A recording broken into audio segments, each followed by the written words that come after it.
there everybody, it's markcrilley. I'm back with another video. This is part one of a three-part series in which I'm going to be showing you this, my travel diary that I created years ago when I made this very ambitious trip all the way from Taiwan through to India.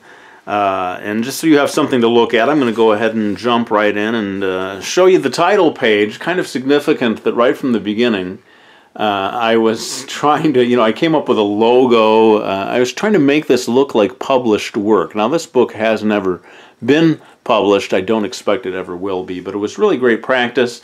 And for a while, it was sort of my calling card that I would show to people. And they, they could see my stuff, basically see what I could do. But I was teaching English in Taiwan. Way back in the late 1980s. Here you see the dedication. This book is dedicated to my mother and father. I was teaching English in Taiwan back in the late 80s, and I finished up my job there in the year 1990, and I decided to take this trip over across Asia, as the title suggests, from Taiwan through Hong Kong, and onward to Nepal and India. And I'm going to show you every page over the course of these three videos. I'm going to show you every page in the whole book. So here you can see this kind of ridiculous the journey begins. I think it was almost tongue-in-cheek. Of course, I wasn't on a boat like this, but I was actually on a boat. I left Taiwan by boat. I don't know if it's still possible. It was March 28th, 1990. You can see me not only practicing my watercoloring skills, inking skills, but sort of lettering, all of this stuff. I really was trying to make this look like a publishable piece of work. And here, as it says, I stopped for one day in Macau.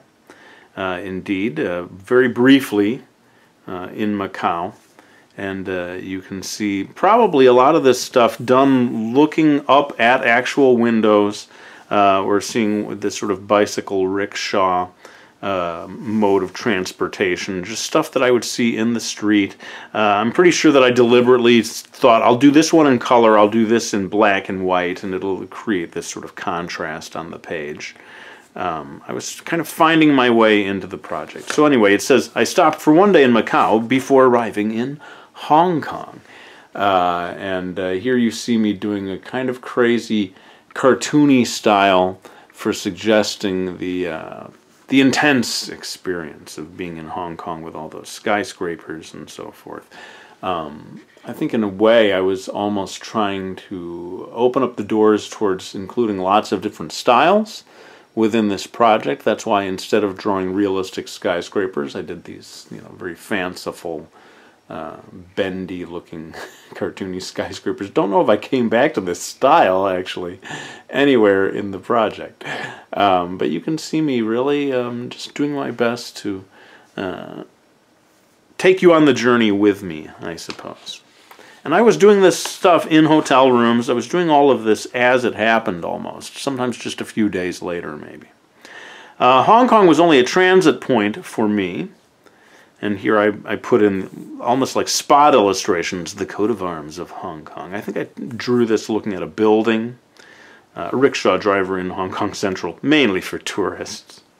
I think entirely for tourists. I'm pretty sure people are not using that as serious transportation in Hong Kong. Let me know if you know otherwise. And then over here, a few more of these sort of spot illustrations. You're going to see my approach change as we go along, and I do fewer of these and more of sort of single full-page illustrations that kind of tell a story or have a point to them. After 5 days, I was ready to move on. An old man and a young woman in Kowloon. Now, one interesting thing about this, and I'll try to zoom in a little, is I think I was deliberately trying to do illustrations that had no inking here. This one, just watercolor with pencil on top of it. And then over here you see really just kind of pure watercolor. I don't know if I'd added anything to that. I might have just left it as watercolor. So yeah, as it says here, after 5 days I was ready to move on. And this is kind of a title page for Nepal. Now I wanted to show you that I had started to get serious enough about this that I was preparing for these things. And here's the preparatory sketch that I made, where I worked out, you know, I was really fascinated by the architecture of Nepal.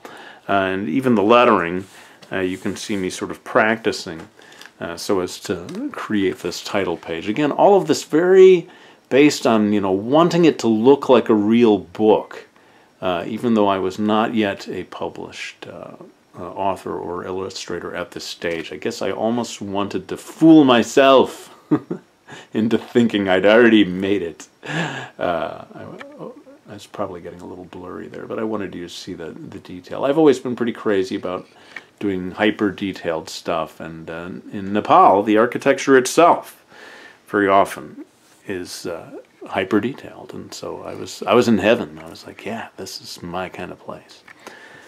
And onward to the next page. Nepal is normally a peaceful country. I arrived in the middle of a revolution. Now this is where I think the project really starts to take on more of a storybook narrative kind of feeling. And it is indeed true that I happened to arrive in Nepal just as street protests were taking over the entire city. And they had curfews, and the night when I flew in and arrived from the airport, the entire city was sort of like, all the lights were switched off. It was such a strange time to arrive in Nepal, and you know, in a way it really became the whole story of what I was doing. I thought I was just going to be doing, you know, beautiful illustrations of scenic Nepal, but I ended up kind of recording this historical moment. Hang on just a second, because I had preparatory work for this one as well. Now this is very light pencil work, never intended to show this to anyone. I'm going to try to heighten the contrast here of the video so that you can see some of this more clearly, but it really does show me working out my little cartoony thing here. Even the lettering, Nepal is normally a peaceful country, and then I sort of was drawing myself. How am I going to draw myself as a character? I arrived in the middle of a revolution, and this one, I had forgotten about this until I came back to look at it all these years later, but I considered having myself thinking, well, Durbar Square must be around here somewhere. I hope I'm getting that right, Durbar Square, some place in Nepal. Anyway, I wisely decided to eliminate that idea of having the character saying anything. He's just caught between the sort of mirror image of protesters on the one side and the military on the other side. And this morning I actually looked on the internet to research what was happening in Nepal in the early 1990s. Of course, I was there, I was sort of seeing it, but I didn't know the full context of it. And indeed, you will see over the course of these next couple of pages a little bit of reporting, almost, on-the-ground reporting. On Friday, April 6th, protesters took to the streets of Kathmandu. Tourists retreated to their hotels. Indeed, this was all happening as I was there, and I was staying at this particular hotel, the Kathmandu Guest House. And I don't know if we were all up there on the rooftop, but we did feel a little bit under siege. You know, you weren't allowed to go out into the streets. The military was patrolling and so forth. It really was kind of a remarkable time to be there in Nepal. The government declared a 24-hour curfew. Here's another one. Hang on, I can show you preparatory work.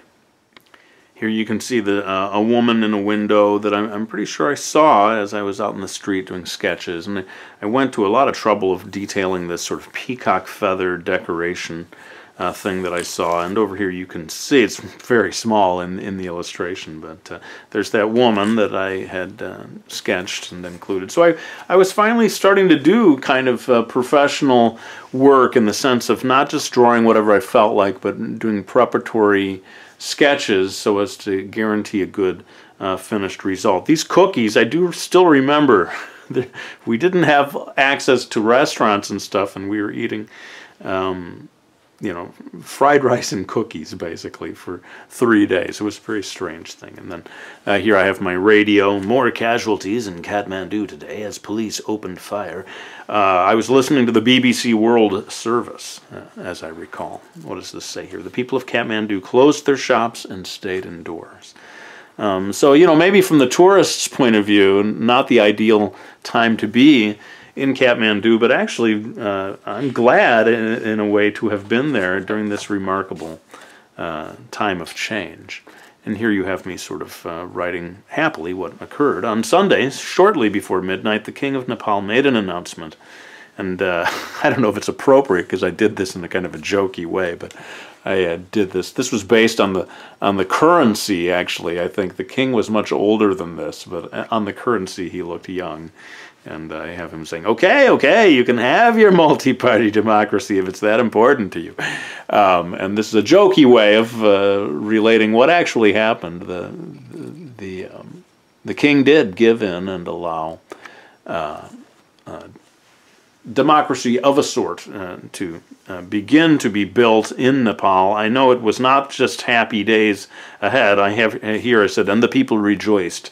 And indeed, there were celebrations in the streets. Sadly, there was a period of civil war in Nepal in the 90s going up through the 2000s. Yeah, I don't want to make it appear by way of this one page that everything was fine and dandy from that day forth. But certainly there was a feeling of jubilation in the streets after that announcement. And here we come to Kathmandu. I spent the next week exploring the valley. And what I'll do is I'll show you just the one more preparatory work here. So here you see the sort of pencil preparatory work that I did before creating this page here that really brought an end to the revolutionary protest sequence in this book and opened up a new series of pages about my travels throughout the rest of Nepal. But that is going to wait for part 2 of this video. I'm not going to do it right away. I'll hold off and maybe do part 2 a couple of months from now. But you will eventually see every single page in this book if you watch all 3 of these videos. But for now, let me go ahead and wind this one down. I want to thank you all for watching this video. I really hope you enjoyed it. And I'll be back with another one real soon.